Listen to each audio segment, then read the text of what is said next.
During the 2026 Winter Olympic season, millions of viewers across the globe will watch in awe as the greatest athletes in the world face off for their home countries. For most of us, that elite level of physical ability, it's beyond our wildest imagination. And it begs the question, what makes them different from us? What do they have that we don't? Sure, they're stronger and faster than the average person, but what else? What separates the good from the great from the champions? I'm Dr. Vista Beasley. I'm an assistant professor of sports psychology at SUNY Brockport. Let's break it down. If I'm going 85 miles an hour, that's not fast enough. I don't get to the bottom of the mountain and say, oh wow, I was going 85. I was like, I could have gone 86. Mancuso, Lindsey Vaughn into the lead by more than In the field of sports psychology, researchers have studied the differences between athletes who make it to the Olympics or even win them and athletes who don't. 3 factors we'll discuss today are mental toughness, sampling, and deliberate practice. First, as you would expect, mental toughness plays a major role in sport success, but perhaps not in the way you would think. Early on, athletes with high mental toughness will usually work the hardest, spending more time and effort training. This can have huge payoffs in the short term. Unfortunately, these athletes are also the ones more likely to work so hard that they end up becoming more at risk for injury, especially the chronic overuse injuries that come from overtraining. When these athletes feel pain, they're more likely to push through the pain instead of resting.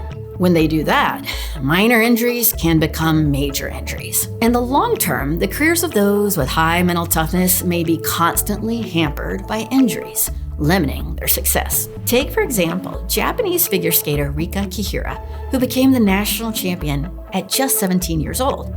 In 2021, her placement at the World Championships helped secure the maximum number of Olympic slots for the Japanese team. The stage was set for her to shine in the 2022 Olympics. But just a few months afterwards, stress injuries in her ankle and foot forced her to withdraw from several competitions and prevented her from qualifying for the Japanese team. Another factor that can lead to Olympic greatness in sport is sampling.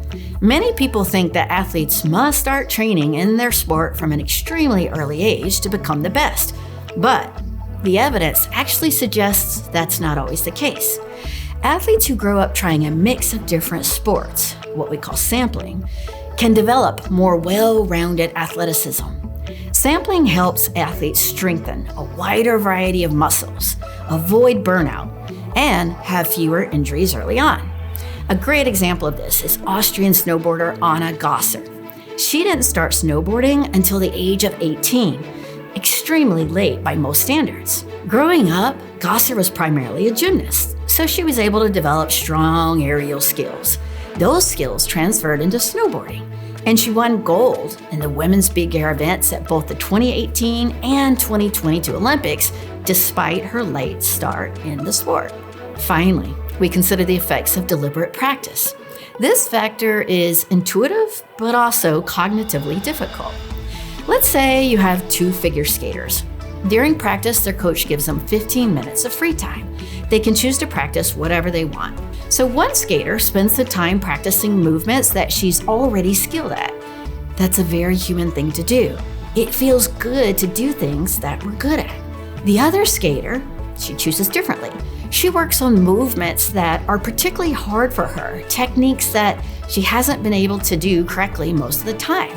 This skater is foregoing the dopamine from performing movements that she's good at. She's willing to feel the frustration of working on something challenging. Who do you think is more likely to be successful in the long run? Of course, it's the second skater. Over time, the athlete who chooses to practice the hard, not fun stuff has a better chance of becoming an Olympian. So, if you want to be an Olympian, keep your mental toughness in check, sample sports when you're young, and spend some of your free time practicing what frustrates you most. If you are interested in the psychology behind sports and athletes and want to learn more, check out the Department of Kinesiology, Sports Studies, and Physical Education at SUNY Brockport.